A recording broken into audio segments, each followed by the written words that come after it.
Okay, hello, welcome everyone. Hi. I'm very happy to introduce Gabriella. She's going to be presenting this evening.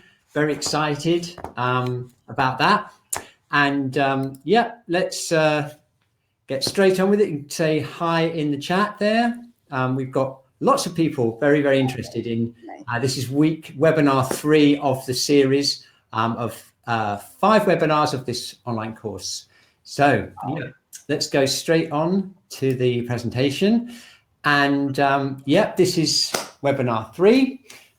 We've got Gabriella as our guest, as you can see. And Gabriella, we've known each other for a very long time. A lifetime. A lifetime, yes. In fact, it's 1987 we met. It was a wonderful meeting of all the European Shiatsu Institute teachers and Pauline and myself. We've had a lot of fun over the years, I must say, haven't we? Yes, it was great. You know, all your residentials with Pauline. Yes. And then your teaching, Pauline and you doing teachers training for our institute. I mean, we really had fun and very interesting events together. Yeah, it's been brilliant fun. And this is just a continuation. The fun is continuing. Yeah. Okay, so Gabriella's going to be taking over in a minute, and she's going to do a presentation, and then we're going to do some practical work. She's going to be sharing with us her experience of taking her Quantum Shiatsu and her Fascia work into distant sessions. And we're going to do a practice session, as I say. So we'd like you to get ready if you're not ready already. You should have a place to work. I'm going to work here on the futon or wherever you normally work. And if you can get hold of a receiver, if you haven't done so already, to be your receiver at 5:30, that would be good. And a pen and paper to record your work. Okay. So this is week 3. We've got Gabriella as our guest. We've already done 2 weeks of this course. And I'm going to find out in a minute how many of those webinars you've seen. Next week, we're going to have Shakura in and we're going to take it a little bit further on. Okay, so let's first review webinar 1 and 2, and then Gabriella will do a presentation and then some practical work with us. I'm going to be with you, following along with her, and then we can have a question and answer session at the end. Okay. So let's just find out how many of the previous webinars you've actually been to. So I'm just going to share this poll with you. So have you been to both webinar 1 and 2? That's the recording as well as the live event, by the way. Or just the first one, just the second one, or this is your first? Good. Wow, okay, look at that. Yeah. Well over 80% of you have been to both. That's absolutely terrific, thank you. And just a few of you just catching up, maybe you joined a little bit late. So I won't spend very long, Gabriella. I'll just quickly review webinar 1 and 2. And of course, you can look at the recordings. They're on the online course, so you can see it whenever you like. So I'm going to quickly review. I've condensed all the slides together. Okay, distance work has many names. It's actually a very popular form of treatment. In fact, it's the most widespread treatment method in complementary and alternative medicine in the US and the UK, which I was kind of surprised about when I started doing the research. It's called intercessory prayer, healing intention through prayer, also spiritual healing, auric healing, qigong, reiki, shamanic healing. There are many names. Essentially, it's the same technique, okay? And essentially, the thing that, there we are, it's the most widespread form of complementary and alternative medicine. And it can be called distance healing intention. That's the overall name for it. And it's based on the idea that it doesn't matter how far away the receiver is, it can still work. Now, why be skeptical? Okay, well, you've got 2 main reasons. One, because according to classical physics, it can't possibly work.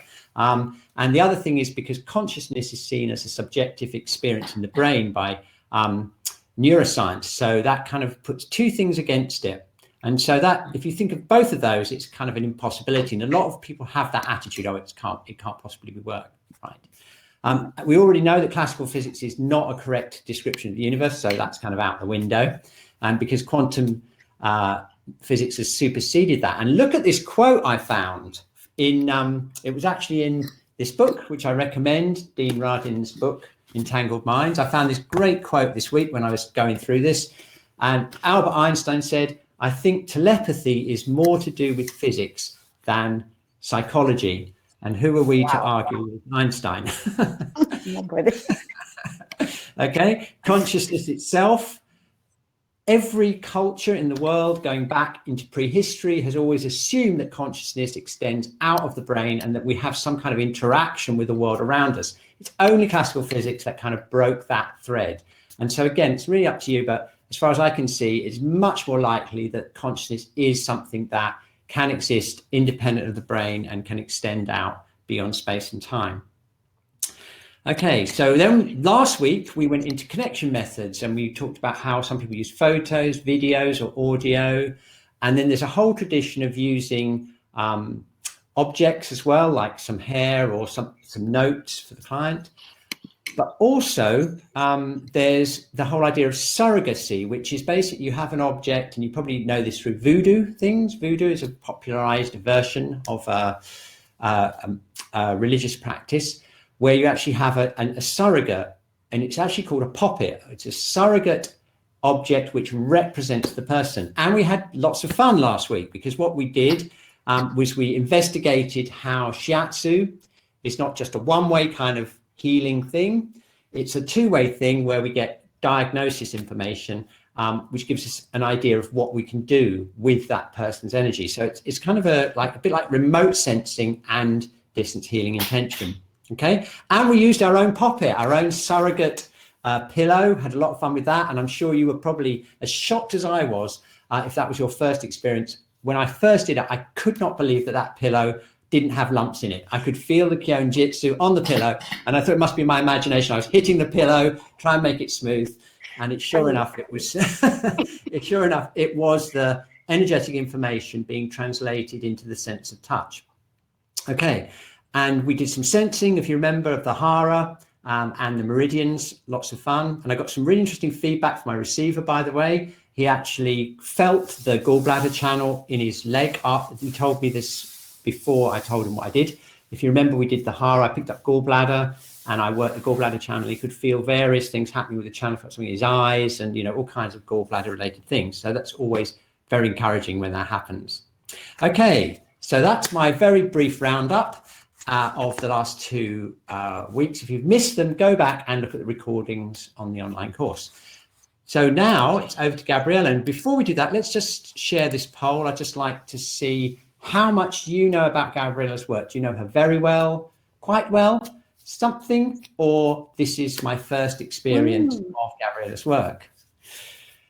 Wow, look at that, Gabriella. Yeah, that's my chance. Yes. That's it. Yeah, look, over half of them, that's the first time they've met you. I find that quite incredible, the amount of teaching you've done. I thought you would have taught everyone in the Western world by now. Oh, dear. Okay, so that's very, very interesting. I wouldn't have predicted that. I would have thought more people would have known you. Okay, so I just wanted to say a little bit about Gabriella. We met way back in the midst of time, probably before a lot of you were even born, 1987, and we've been working together, having tons of fun with shiatsu and energy work since then. We've worked together with Pauline, as Gabriella mentioned, for decades, teacher training for the European Shiatsu Institute. But also Gabriella has an insight into Pauline's later work because she was one of the few people that studied with Pauline towards the end of her life. And she's got an insight into the more advanced aspects of quantum shiatsu. And she also has developed a reputation for teaching fascia work. So I think that's a really interesting combination. You've got the very high energetic work and the physical work together. And I know that you, and the reason I wanted to get Gabriella in on this webinar was because when I talked to her, when she started doing a lot of distance work because of COVID, you were very enthusiastic, weren't you, Gabriella, about what was happening? Yeah, exactly. It's really amazing what happens during these distant healing sessions. So it's fascinating, and I think everybody should have a try. Yeah, brilliant. Okay, so I'm going to load up the slides and it's over to you. Okay, thank you, Cliff. And that's what I want to do first, is to thank you for inviting me. It's really a pleasure. I'm very excited, very happy. And also you're giving me the opportunity for some people to know me for the first time, and then also to share my experience with distant healing. And so my experience, as I was saying, is that it is possible by all means, and it is an amazing tool to interact with the energetic system of our receivers. And it's simple. If you think you must do what? No, it's very simple, but at the same time, it's really powerful and really effective. Okay, I have to get familiar. Okay, so before telling you and sharing my experience about distant healing, I just wanted to give you some hints about my Shiatsu style that, as Cliff said, is Pauline Sasaki Quantum Shiatsu, because this style of Shiatsu has really supported my distant healing work. In Quantum Shiatsu, you work the body as an expanding and contracted field of energetic vibration, which means that you work with the full spectrum of energy that is available for a human being. So you work with the dense energy of the body, of the physical body, but at the same time you work with the more expanded energy of the field of the outer bodies. And then Pauline went beyond the duality, so I'm not working with Kyojitsu anymore. I work only with one meridian, which is the meridian that has the strongest expression in the whole energetic system. And so that's the meridian that can create the most change in the energetic system of the receiver. And then in her Shiatsu, that's why she left the Kyoen Jitsu behind, because she was aiming at the oneness, at the unity. And in this aiming at the unity, she would not focus on one part, on what is wrong, she would say, in order to fix it, but she would focus and connect and tune in with the healthy energy, which she called anti-pathogenic energy, if you remember, Cliff. And so she would work with the strengths, with the potentials of the receiver in order to heal and integrate what was not working perfectly. So it's really a work that goes towards unity, towards integration, to have all the parts of the physical body, of the field, vibrating together in harmony. It's like an orchestra where every musician has a different instrument, but in the end, they come up with the same symphony.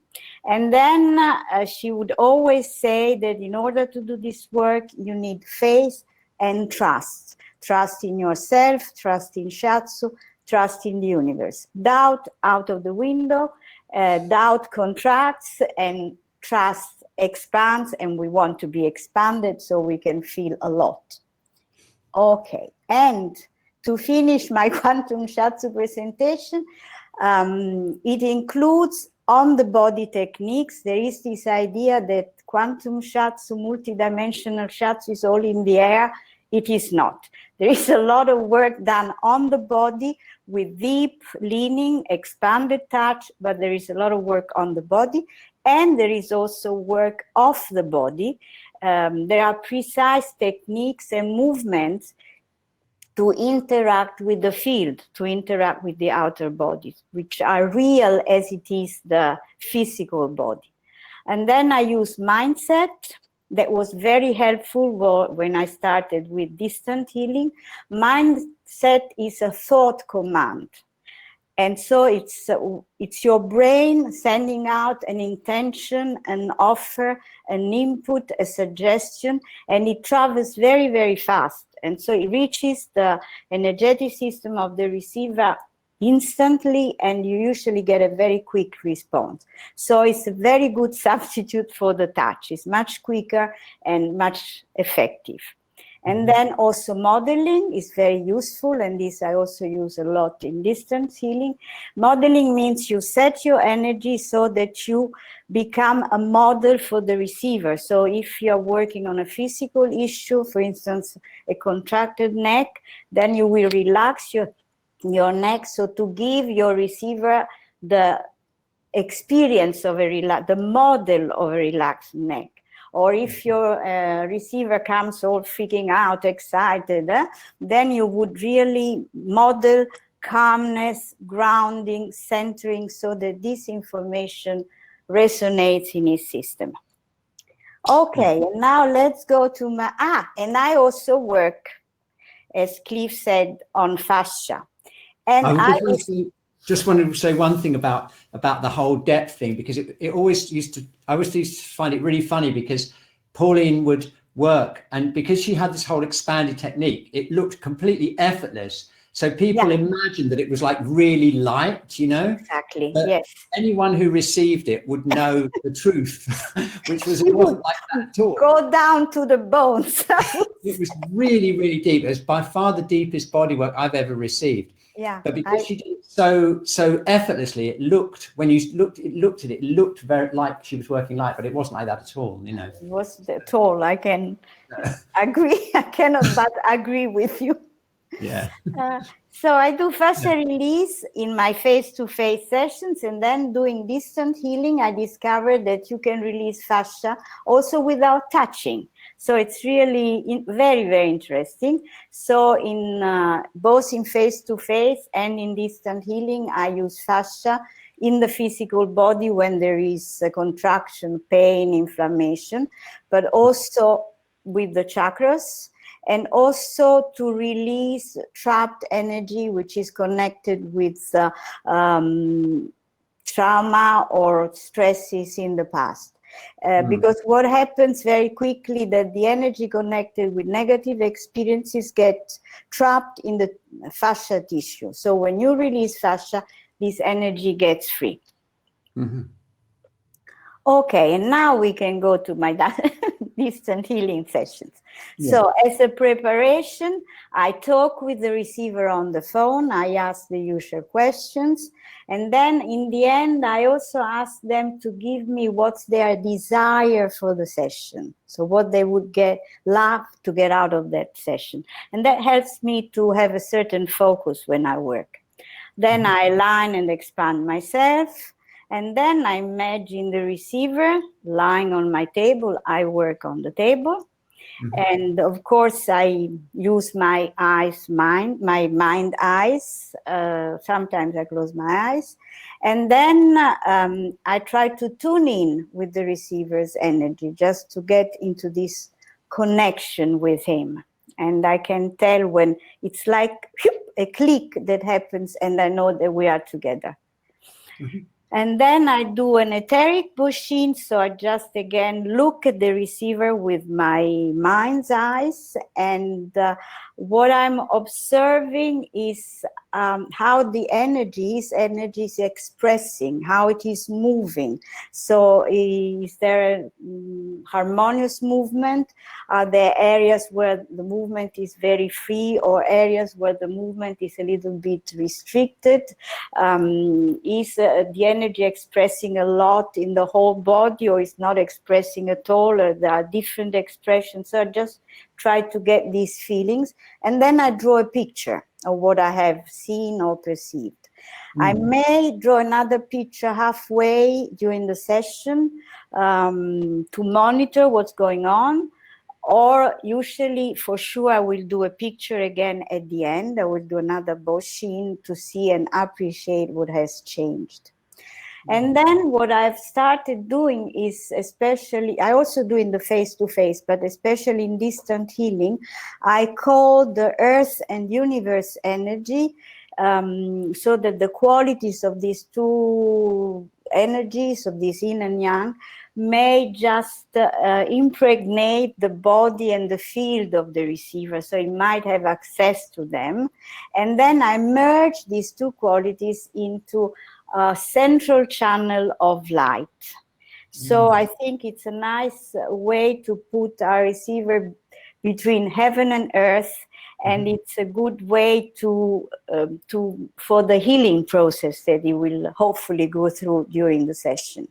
Can I ask you a question? About the because you know the Boshin you do? Do you actually keep your eyes open when you do it and imagine the person there, or do you keep your eyes closed? Mostly I close them. I So really, yeah. you imagine you're seeing them, kind of thing, in your mind's eye, kind of thing. Yeah. I don't see them so much physically, but I really try to tune in with how their energy is expressing.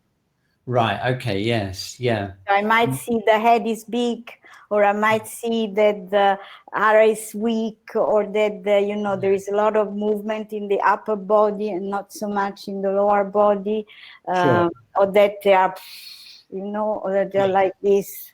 So it's more how the energy expressing. Of course, the physical body is there as well.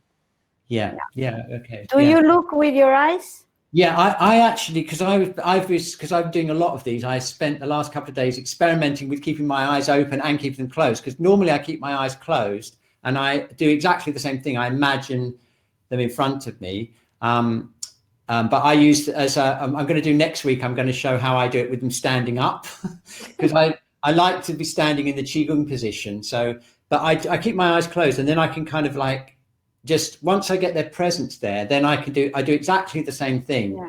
And then exactly what you're going to say next, I think, which is basically it varies depending on, sometimes you'll get more of a general shape, or sometimes you'll get different vibrational levels, and sometimes you'll get different chakras, or sometimes you go more for the meridians. I think that's what you've found too, isn't it? Yeah, it depends. I mean, once you go into distant healing, you really do very, very different things. I mean, the sessions are never the same. They are never the same also in face-to-face. But in distant healing, you can start from any part of the body. You can drop the meridians. You can work with the meridians. In fact, what I was saying, that there are various approaches. So I can do meridian etheric work. So I ask the system, what is the meridian, the energy quality that is predominant and wants to be addressed. And this I learned from Pauline, because once I asked her, how do I know if what I do for the client is good or is not good? And she looked at me and said, you just ask. And I said, oh my God. And then as if it was the most natural thing in the world. And then I started asking, and then slowly I got answers. And the more I asked, the more the answers were precise. And then also, while I work the meridian, I want to observe how this work is resonating in the whole physical body and also in the field. So there might be changes in the movement or in the expression. So my attention is inside and outside at the same time, hopefully. And then I work with chakras, for sure. So I support them either with mindset or with this fascia of the body technique. I, of course, deal with physical issues and with physical problems. I just do some etheric touch. I imagine I'm touching the body. I use a lot of mindset, which is very quick and very to the point. And I also use etheric fascia release. And I've also included the work with the extraordinary vessels, which I find is always very powerful, especially the Chong Mai. It's something that I would say in each session, I just would get in contact with this energy. And then what I've observed, that in distant healing, as I was saying, I often do things I've never done before. So I just go completely outside the routine, because I have experienced that a real, very special dialogue happens between myself and the receiver. So there is really a kind of continuous communication, very, very quick. And then at a certain point, I really have the feeling that they are leading me. It's not me doing the session, it's just they telling me. And also sometimes they take me to different places, either sometimes heavy places where I feel a lot of suffering, but also sometimes they take me to marvelous, beautiful places of silence, of peace. And then I think that's when they get in contact with their essence, their higher self, or their source, as you want to call it. And that's where, when I don't do anything, I just hold the space with them and let them do what they have to do. I'm just a witness. And then when I feel they are done, then I will continue. But I will leave them time and space to to enjoy also this connection they have established. And again, in distant healing, everything happens very, very fast. So sometimes I take very, very quick notes because I get so much that I'm afraid I'm going to forget. And I get a lot of information. I would say more than in face-to-face session. So I may get information about the body, where there is a pain. I may get information at the emotional, mental, or spiritual level. Sometimes I get a date, and this I learned from you, Cliff, a date when something important or traumatic happened. And sometimes I get a word or a concept that has a meaning in the life of the receiver at that moment, or which is the theme of his life in that moment. Like you should believe in yourself, you can do it, transform your anger into power, or things like this. That of course then I exchange in the feedback. And then one thing that I really appreciate, that when I do distant healing, it's easier, it's more obvious for me to get in contact with my receivers' potentials, with their qualities, their possibility, their beauty, their being perfect as they are, their being the expression of the divine blueprint, no matter what, where they are, in which condition, situation. These qualities are there, and you can always get in contact with them. You can always work with them. And of course, if you have this feeling, and your perception will resonate in the receiver's field, in the whole energetic system. And this, for me, it's a healing tool as well, because they remember who they are, and that they have these beautiful things. Yes. Okay, then the session ends. Usually my sessions are a little shorter than yours, Cliff. I may have 30-35 minutes. That's all. And they are distant healing sessions are very concentrated. You have to be there all the time. There is no distraction. So I think you're really focused. So after 30-35 minutes, for me, it's done. I do the same though, Gabriella, because I usually spend 10 minutes talking to them, and then I usually have 4 10-minute sessions, but usually that last one I find I'm just holding the space anyway, just letting it all work through. I think 30 minutes is a good amount of time. It's then I have nothing else to do, and it would be just losing time. And then when I finish, I send a text message to the receiver saying I concluded, finito. And then the receiver will call me back after he has rested and everything, maybe have a tea, and we exchange feedback. And this is the most amazing part, because there is very, very often, I would say always, a very precise correspondence about what I have felt and what they have felt at all levels, physical, emotional, mental, spiritual. There is a real good connection. So the receiver felt what I did in their body.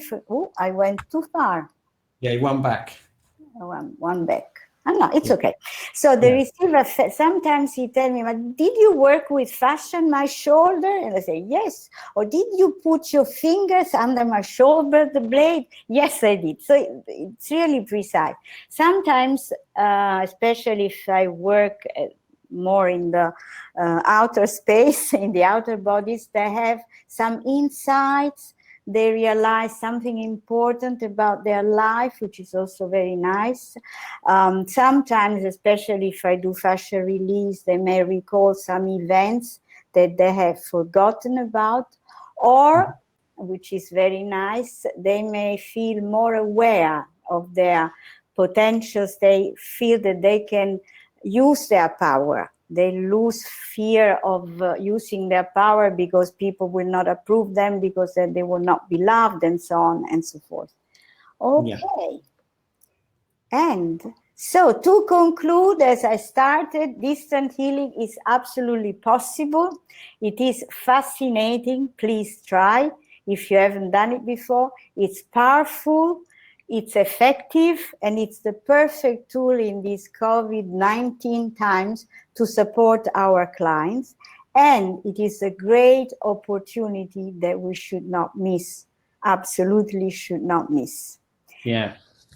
And great. Thanks, Look at this. thanks to all of you. Exactly 30 minutes in. You're the true professional, Gabriella. You know, did that after teaching in Switzerland, that was my best training. Yeah, that's it. That's absolutely perfect. So, great. So now we can do some practical work. Yes. So great. I will disappear for a few moments because I will move my computer to a place where you can see me and my table. So first, and then that's it. So Gabriella's just moving over now. She's going to put her webcam over near her table. We rehearsed this earlier. And she's going to position it so that she can lead us through the next exercise. Yeah, hopefully then we'll be able to all work together. And I've got my model lined up. And then we're going to do like about 15-minute session, something like that, a mini session. She's going to take us through some of the things that she does. Can you see me without the head?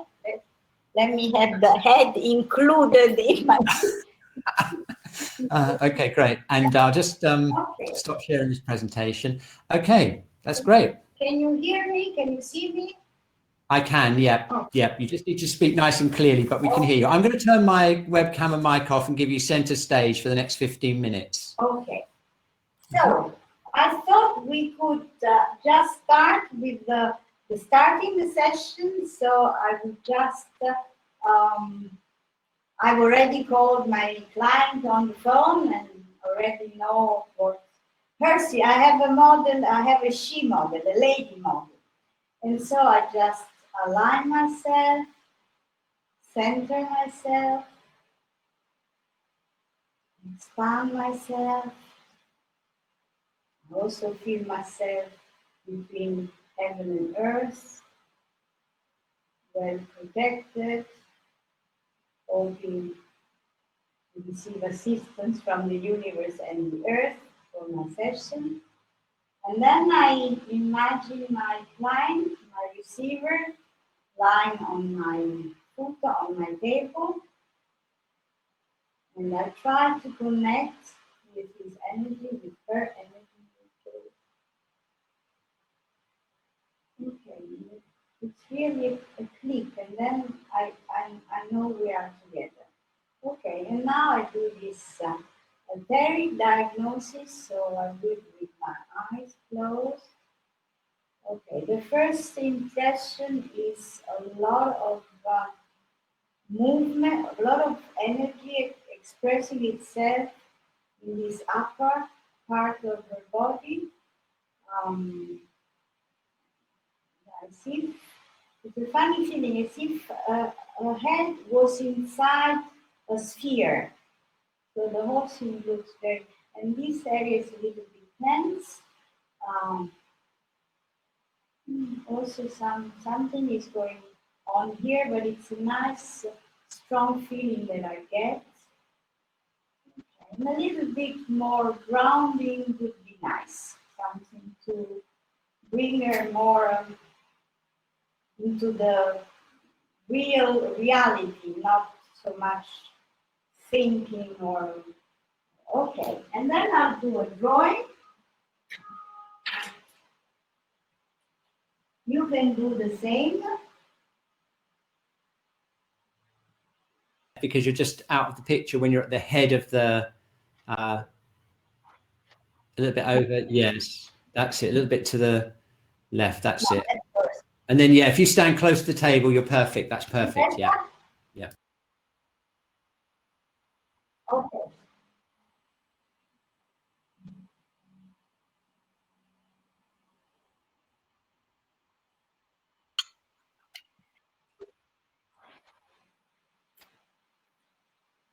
Okay, so this is more or less my picture. You see, I had this feeling of the head in a kind of, of sphere. A lot of And then activity also here, and some need for a little bit more of grounding. Simple things, not complicated. Okay. Can you see me now? Yes. Are you through? Hope so. Okay. Then you can put your thumb up if you're finished. Yep. Everything's fine. You see? Yeah, perfect. Just okay. Good, good. Okay.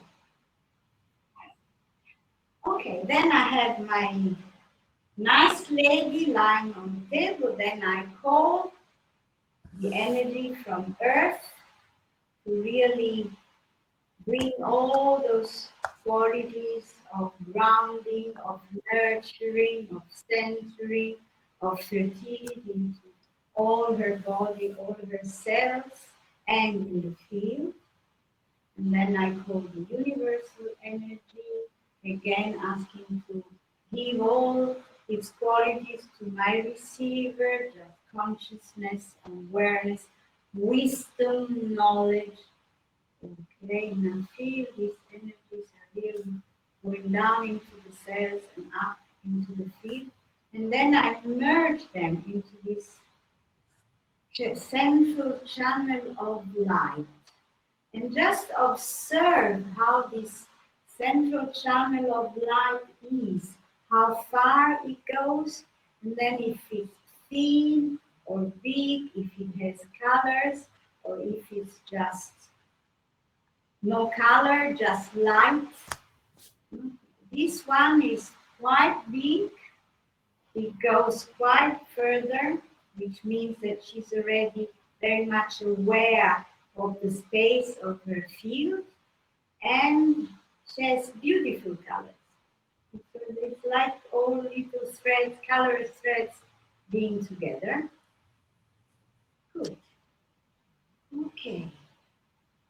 So once I've put my receiver between heaven and earth, and having she received those qualities that will help me in the session and will help her especially, then I will do this etheric paradiagnosis. I will just ask her what meridian, what energy quality you want me to work on you today.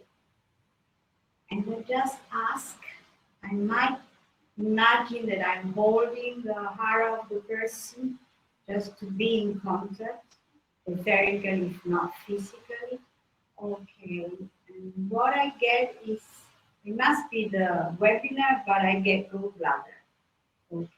So what I might want to do is I go to the Hara and I get in touch with the gallbladder diagnostic area.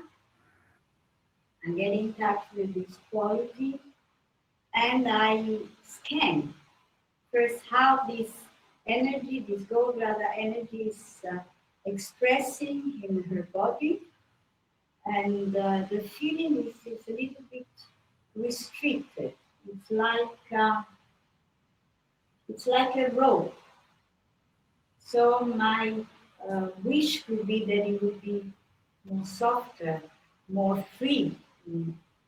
Liver and gallbladder are the free flow of energy. So maybe working on that energy, she might get a little bit more free in the movement of the energy. And then I also checked how this energy is moving in the field. And again, it's a little bit, it's not a wave, it's a little bit like this. Okay. So already I have a lot of information. I'll leave you a moment so that you can do your own diagnosis and also the scanning. When you are through, you put your thumb up so I know.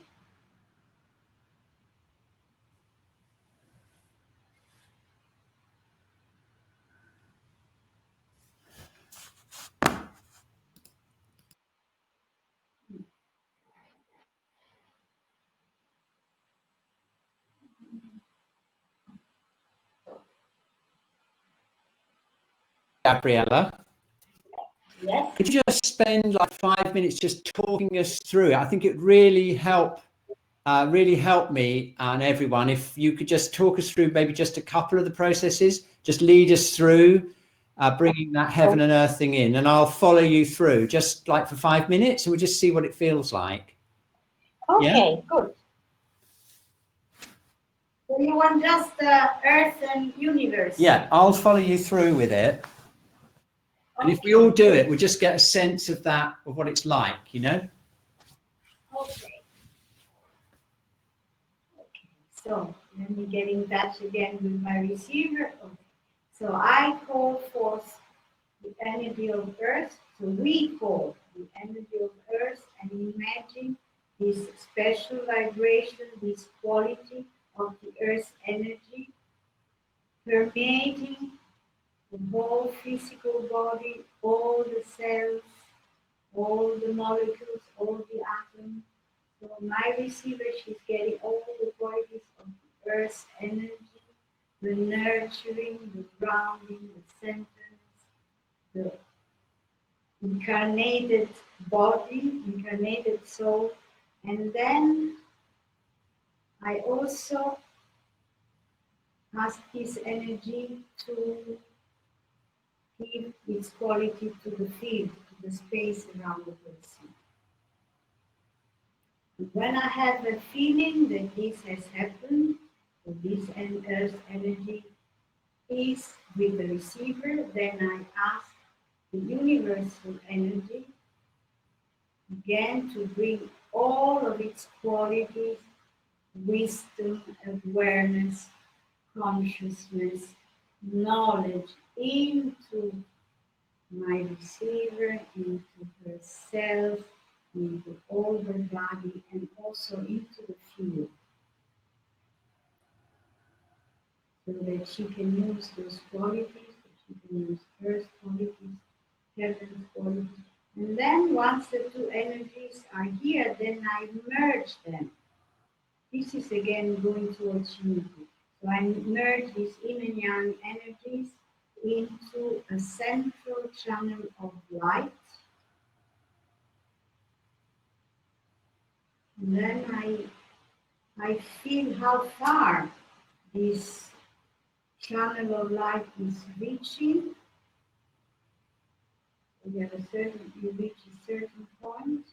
And also I observe how it is, if it's small, if it's big, if it's just light, if it has colors, which is, and no judgment. It's not that if it's small, it's worse than if it's big. It's just what it is, and that's perfect for the person.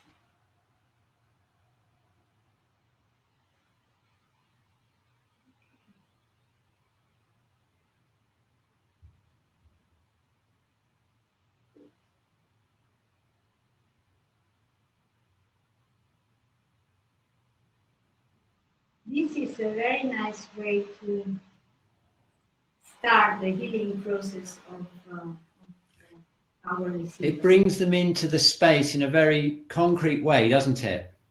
Yes, exactly. I think I'm going to experiment with that, because I've been doing a similar thing, which I'll show next week, which is where when I place the client, because I'm working with them standing up, I place them and I do get an assessment of whether there's more heaven's energy or more earth's energy, you know, with the soul star and the earth star chakras. Yeah, I didn't want to mention that, but of course. That's what they are, isn't it? That's where it is, isn't it? The soul star and the earth star. Yeah, I mean, I just anchor this channel of light in these two out of the body's chakras, the earth star chakra and the soul star chakra. And of course, where these two chakras are tells you how expanded your receiver is. For instance, my receiver, she's already very, very present in her outer bodies, in her field. Others, they're just there. Yeah. But the channel of light is always there. Yeah. Because the energy from heaven and earth will always be available if you ask for it. Yeah. Brilliant. Okay, great.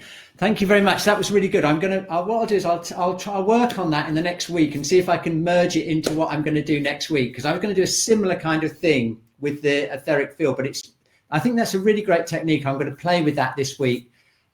It's a way of setting it up, isn't it, in a very good way?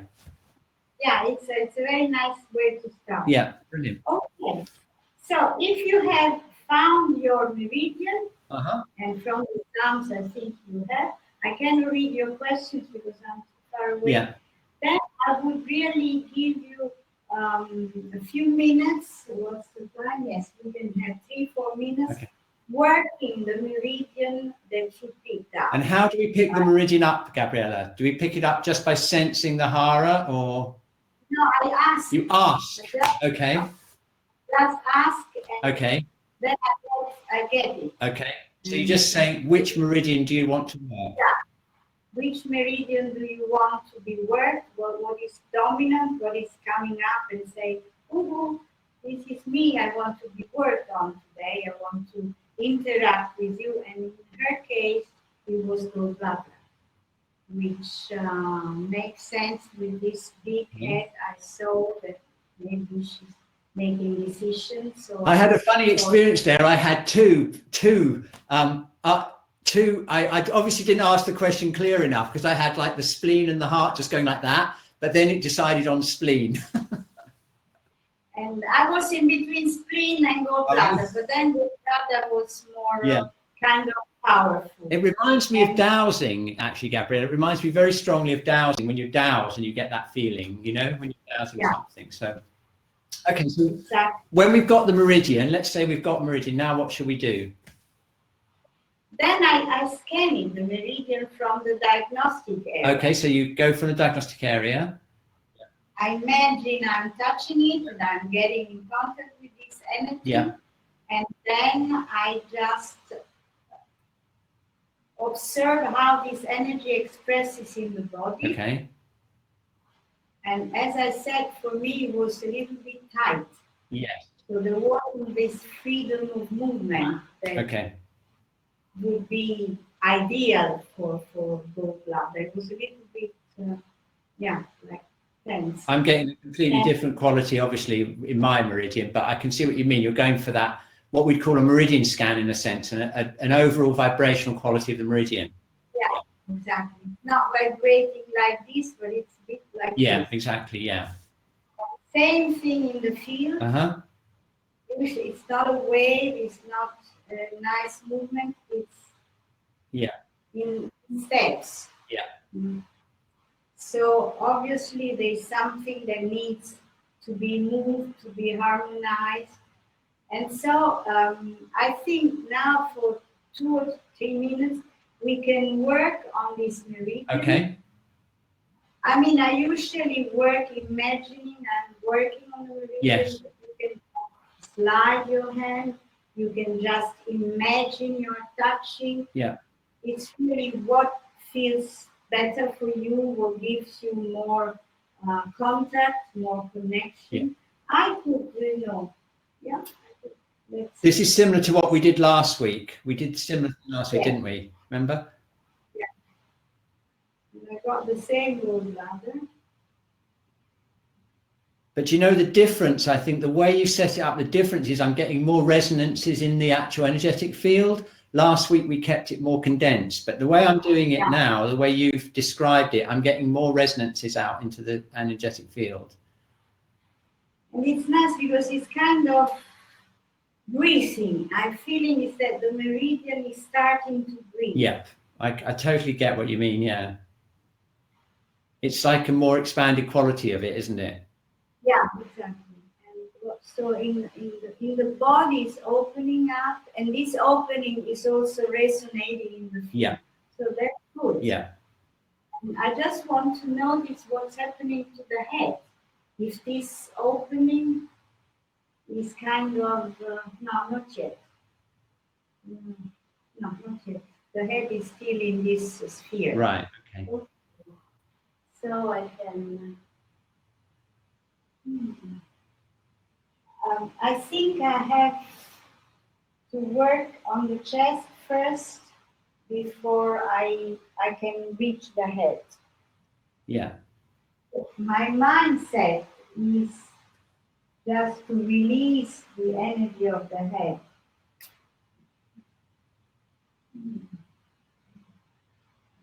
A little bit of work on the hips. Maybe now my feeling is that, okay, but I want to leave time to The question. Yeah, maybe we should look that up. I think I'm going to finish. I'm going to finish off the session. I usually when I finish it, I like to contain the whole energy field and just bring it to a close. I just wanted to show some chakra work. Yes, go ahead. I just wanted to let the time, okay, but they can do it later. So in my experience, I found out that when the chakra spins, rotate counterclockwise, it's usually open. When it rotates clockwise, then it tends to close. So I start feeling the chakras, and it's very easy. You just go like this and then like this and see which direction is smoother. I think you can even see it if you look at it. This is clockwise, the root chakra. And then the second chakra is okay. Third chakra is clockwise. Fourth is perfect. Fifth is okay. You don't see me anymore. Third eye. And crown chakra is okay. So I just found the third and the first that are spinning towards closing. So I use my mindset just to invite the chakra to open, and then I just put my hand where the chakra is and just let it move without any intention on my part. I just let it be, just as if I had my hand on the fascia. And I can feel the energy of the chakra hitting my hand. Okay. Now slowly, I'm just inviting. I'm working also with the rights of the chakra. So I'm telling my receiver, look, you have the right to be, you have the right to have. And now you see my hand is okay, so the chakra open. If you look at my hand, maybe you can see the difference. And this idea of the chakra that takes the right to be and to have goes very well with the gallbladder meridian, so this free flow of the energy, but also this grounding need, this need for grounding that I felt in the beginning, because all the energy was up in the head. So it's good. And then I go to the third chakra, and again I put my hand on top of the chakra, and again my mindset is please try to open up, see if you like it. You can always go back. I'm not moving my hand intentionally, it's just going by itself. Okay, that's it. And then once all the chakras are okay, then I can integrate again them, because they are there in the channel of light. And then check if it goes further away from the body, if it's still. Yeah. Good. Okay, just I leave you time to play with the chakras of your receivers while I'm holding the space for my receiver, because I think this chakra work was very powerful for her, especially the first chakra, the root chakra. kind of gave her more grounding, more connection with the earth, to feel more safe, more secure on earth, and not having all these worries, this thought in her head. So now let's have a look at the head. Okay, the head is still kind of a lot of activity going on, but the sphere has disappeared, which is a good thing. So if I had to do another drawing,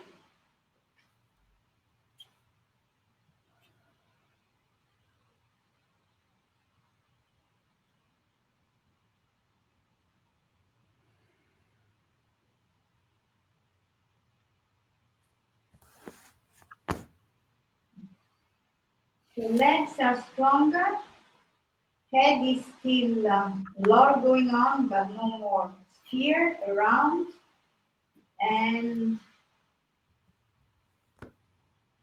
still quite a lot going on the chest.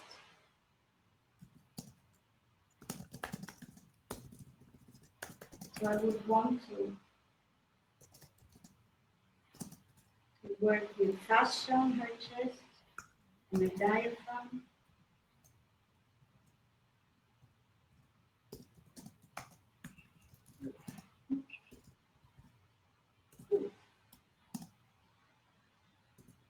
What do we have?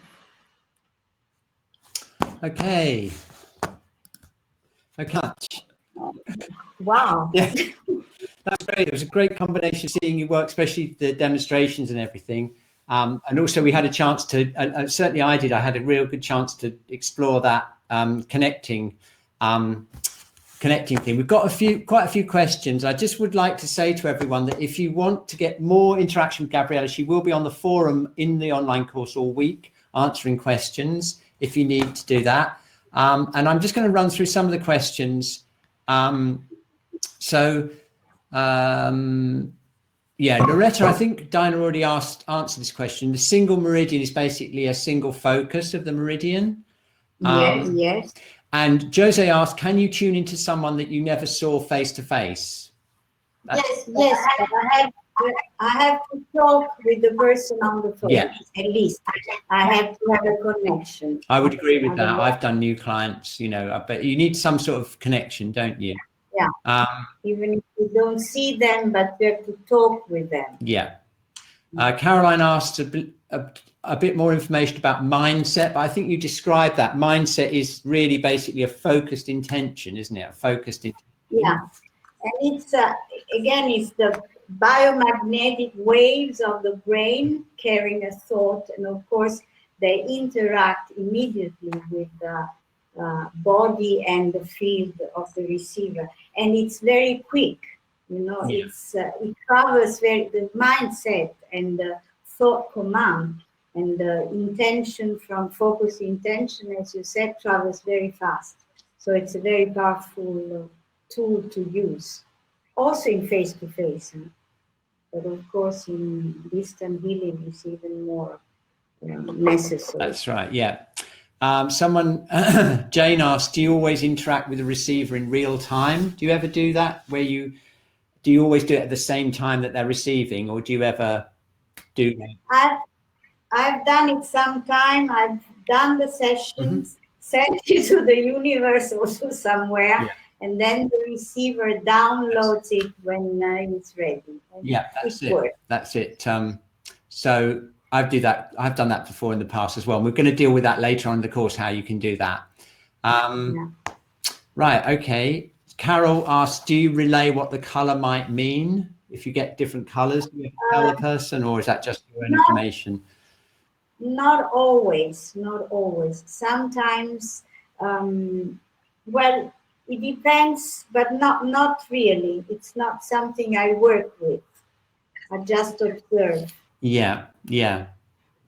Okay. We're just coming up now to the end of the webinar. So I'm going to tell you what I'm going to do is I'm going to suggest that I'm going to take these questions and I'm going to put them on the forum. I'm going to I'll do it myself. I'll take these questions. We've got questions from Jenny there. some more from Angela, Lisa, Alison, and a few more from Andrea. And what I'll do is I'll put them on the forum, and then if you check into the online course and we can discuss them there, we've got more time to do that. Yeah, It's because I love questions. I learn a lot from questions because they make me think, concentrate. So please, thank you very much. It's been a pleasure. Most welcome. And, you're most welcome. And see you next week. Yeah, exactly. Gabriella's been tuning into the webinars, haven't you? I saw you in the chat last week. Yeah, in the first, in the second, and then of course follow also the fourth one. Yeah, brilliant. Okay. And just if you would like to help us financially, we just made it through last month. It's all very, COVID. We understand. If you can contribute at all, please go to the donate button on the website and help us out by donating. That would really appreciate that to keep the lights on. Don't forget, you can check into the online course. It's all free on New Energy Work, and Gabriella is going to be there for the next week. So that's a really good incentive to tune in. And we'll be back next week, and we're going to be developing these techniques. I'm going to be practicing with some of Gabriella's input, integrating them in, and we'll try and by the end of next week, we'll have a whole system for you. Shakura Meddings, who's trained as a Qigong distance healer, who's one of our team, will also be contributing next week. So thank you so much, everyone. Maybe just like to put a thumbs up in the chat for Gabriella. It's been a fantastic pleasure to have her here. And yeah, it'd be really nice to just give you appreciation. There we go. Got loads of hearts and lots of hearts and celebrations, Gabriella. Yes, I see. Wow.